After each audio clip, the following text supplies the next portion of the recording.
Hey everyone, Ryan Young, Kama Jiu-Jitsu. I hope you're doing well. So what I want to do is cover, you know me, I've never shied away from relatively controversial topics. Really, because if people ask me, then I'm gonna have to answer it. And it kind of helps you, it helps them. So I figure if it helps somebody, I'll put it on YouTube and it'll help more people. So the topic today, oh, by the way, my name is Ryan Young. So I appreciate you guys sharing the videos, but there was a particular site that shared one of our videos. And I always say, you know, if you watch the video, you always know it's Ryan Young, Kama Jiu-Jitsu. But this particular person wrote Dave Kama. You know, look at Dave Kama's answer to this. I'm like, oh man, you know, I don't mind. Call me whatever you want, but just don't call me Dave Kama because he's my master. And, you know, obviously RICKSON Gracie's my grandmaster.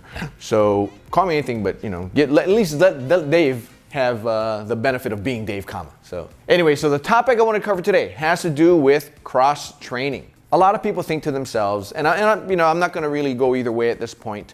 Jiu-Jitsu is a physical activity. So if I hit the gym, or if I run, or if I do yoga, or if I do other things, then it'll make my jiu-jitsu better. I can't say I'm completely on the fence with regard to it, right? All I can do is give you an example. So let's say you're a brainiac, right? Very intelligent person. And in fact, your brain tends to lead more toward math proficiency. Are you gonna read more history books to get better in math? Or do you just spend more time pondering over math problems? You do the math problems, right? Now, it's almost the same thing with regard to jiu-jitsu. And the reason why I use math as an example is because jiu-jitsu is a very highly technical activity. Highly technical as in, say, golf. However, there's a big physical component to it. You can do a little bit of certain types of training that will help in your golf. Just, you know, in particular, you know, a swinging type motion, something that can work your hips. So, you know, more hip motion, more hip flexibility, and then, you know, working on your swing. And then once you find that swing, then finding a way to magnify the power in that swing range. With jiu-jitsu, it's very technical like that, but it's your whole body. You not only need to know angles, you need to know how to put pressure on, you need to know how to drop your weight down, how to, you know, do the all invisible stuff that RICKSON talks about. All that really takes time and effort to be able to master, right? It takes time to learn how to do it, learn how to get good at it and proficient at it. Forget about mastering it. Just to get good at it, it takes a lot of time. So does it help your jiu-jitsu to take time, a limited commodity, and reallocate it towards something else, toward pushing weights? Perhaps, right? If we talk about our old secret formula of jiu-jitsu, which is your overall game, your G, is equal to the sum of your physicality, P, and your technique, T, right? If you add it all together, then yes, it makes sense. But when you really think about it, what is the more important part of it? To me, the more important part is the technique. Because if you have a big, strong guy who has zero technique against an average person who has incredible technique and average physicality, then it'll be a good fight, right, to see who will win. Let me kind of give you another example. A while ago, I had a student who came in. He's a big, strong guy. He had a gym in his house, and he worked out all the time. It was always for strength, for power. He had a squat rack in his house, and he would do the squats, he'd do the bench press. You know, all these linear types of motion that would make him stronger. And what he'd do sometimes is he'd train for explosiveness. Right? Do some wind sprints or something like that will kind of help to make your fast twitch fibers move even better. He would do, you know, the jiu-jitsu on Monday, Wednesday, Friday, and he'd do the weightlifting on Tuesday, Thursday, and Saturday. So 6 days he's working out, doing some sort of workout, but only 3 of those days are jiu-jitsu.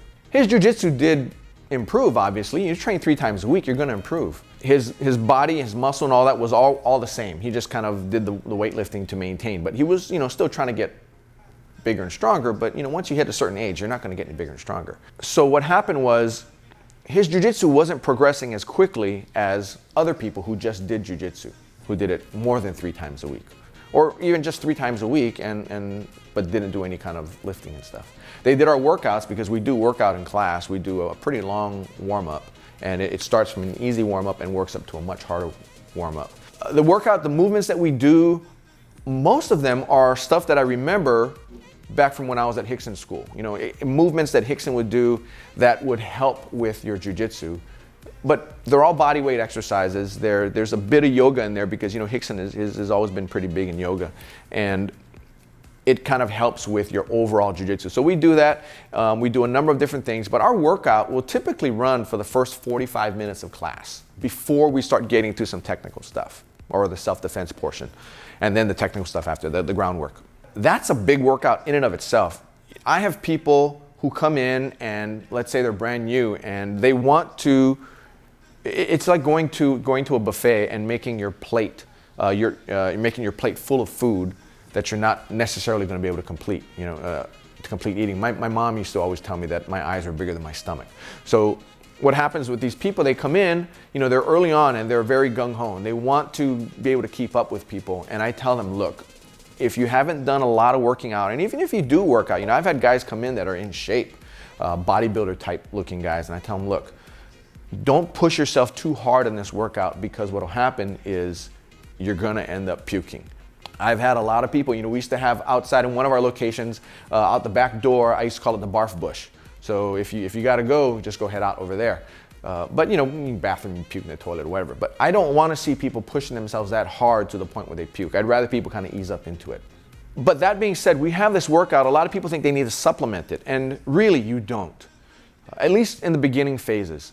Because when you supplement your workout, your jiu-jitsu workout with a weight-bearing type workout or a CrossFit or something like that, what you end up doing, you start taking time away from your training, number one, because especially if it happens at the same time, I go to CrossFit on Tuesdays at 6 p.m. and I know you have classes at 6, but I'll just come on Monday instead, right? If you do that, you're taking time away from learning the techniques and learning the concepts, instead for putting it into time doing linear exercises that will not help you in jiu-jitsu.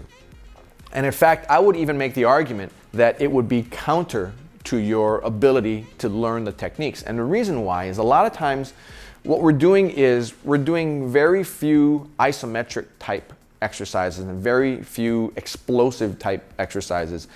It almost would make it so it would be counterproductive. If you're always doing explosive stuff, or when you're doing a bench press, right? How you have to hold your breath while you're doing the positive portion, right? And you breathe during the negative, right? But if you're really struggling, you're like, you're holding your breath to get it up. The thing is, if you do that in jiu-jitsu and you're training hard, you're gonna get a headache, right? There's a lot of times when, and it used to happen with me too, because I used to do a lot of lifting weights myself in my younger days. So I figured out about 4 or 5 years ago that going to the gym every other day, or even there'd be days where I do 2 workouts in a day, where I'd go to the gym in the morning and I'd teach jiu-jitsu at night. What I found that my body was just getting so busted up that I was never recovered from a workout. I was always too sore to do either. So I'd walk into the gym and I'd just be like, I dread going to the gym because my body was just getting on the verge of overtraining. And then on the day after I do my weights, I'd kind of dread going into the studio because my body was sore from doing weights. We have one member who came in and came into class one morning and he had done a leg workout prior to that. And while he was training, his legs were cramping up and he had to quit against a guy who was 60 pounds lighter than him. This guy was all over him and he had to stop. And I told him, I go, what's the matter? He says, oh, my legs are sore because I did a leg workout this morning. And I'm like, what are you doing, right? Why did you do that? He goes, oh, well, I thought I could do it. I got to put my time in the weights. I go, no, you don't. And look what happens. Because you did that leg workout, look, you're quitting now. You're not stopping, because through the natural flow of training, you're quitting because your legs are affecting you. And because of that, you're not able to continue your jiu-jitsu. So I let him rest about 2 minutes and I had somebody else jump on him and start working. Maybe that taught him, maybe it didn't, I don't know. But it definitely was the workout that he did in the gym hampered his jiu-jitsu. If you want to get better in jiu-jitsu, you have to do more jiu-jitsu. If you want to learn math better, you have to do more math. You don't do history, you don't do English, you do math. Hopefully this would kind of give you an idea of where I'm coming from when somebody asks me, should I go to the gym, or I need to go to the gym? You know, I've had so many students tell me, you know, I need to be strong. And you know, white belt, blue belt, whatever. I'm like, what are you talking about? You know, because if I'm stronger, I'll be better. No, if you learn the technique, you'll be better. And I'll use as an example, somebody who might have started the same time with them, who's much weaker, who doesn't do any kind of weight workout, but just comes in and trains jiu-jitsu diligently. And more often than not, that person who does the jiu-jitsu diligently usually beats the one that does a lot of the training. You know, one of my instructors had mentioned last night, he says, you know, but what if I want to go to the gym at 11:30? 11:30 in the day, right? I have a quick lunch break, I have a quick 45 minutes, and I want to go. I can't come to jiu-jitsu because there's no class going on, so I'll go to the gym and work out. That makes sense, but the contention is that you just sucked a bunch of energy out of your body, and maybe because you worked out at 11:25 in the middle of the day, you're not going to go to jiu-jitsu that night. Or maybe you had a good workout at 11:25 and your body is physically tired, and you'll come to jiu-jitsu and you won't do too well because your body is just too much. It's too much for your body, right? You get into the overtraining situation. That's what happened with me. I stopped using my gym membership in October of 2013, about the time that I started teaching every day. Whereas before I would just train on Saturdays. Once I started training every day, I realized that I would hurt at both if I tried to do both. But I would feel good if I did jiu-jitsu every day. And lo and behold, my jiu-jitsu continued to evolve and get better. And I continued to get a deeper understanding of concepts that Dave would teach me, even though I was not in California anymore. In fact, my learning accelerated once I moved because I started to dedicate more time to just learning and teaching. But the gym was a distraction for me. But I kept that membership going for probably another year or two before I even canceled it out, even though I never stepped foot in the gym. So I hope that kind of answers your questions in this. If you were kind of thinking of it yourself, you know, should I keep working out or should I start working out? If you're a high level person and you've got great great technique, then yes, I think you should do some working out, do some explosive type movements so that you can magnify your T. But what will happen is if you're doing it at a low level, white, blue, purple belt level, then what's going to happen is your workout is going to create a situation to where your body will start to substitute the strength in where the technique should go. The only thing I can suggest to test it out for yourself, give yourself 90 days.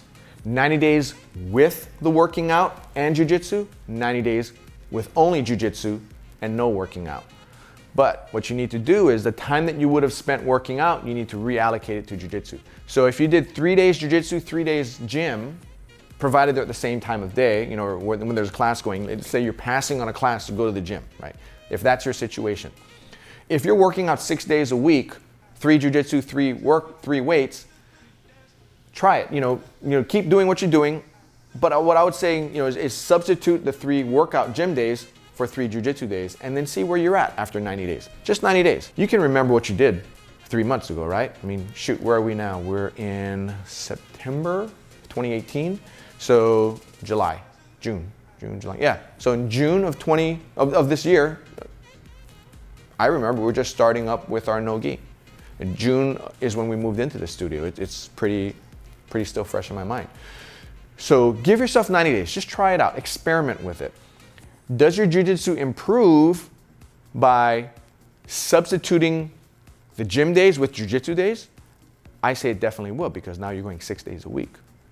Or let's say you're not able to, and your gym time may be at a different time of day from your classes, and you can't. It's not a substitution thing. Instead, don't work out for 90 days, but put a bigger effort in your jiu-jitsu the days that you do come, and see what happens. See if you feel better. See if your jiu-jitsu improves. If it doesn't improve, then just go back to doing what you're doing. It's only 90 days. I hope that helps to answer some questions and gives you a perspective from me, right? Kind of lets you know what I talk to my students about. Anyway, that's all I got for you. Happy training. Take care now. Bye-bye.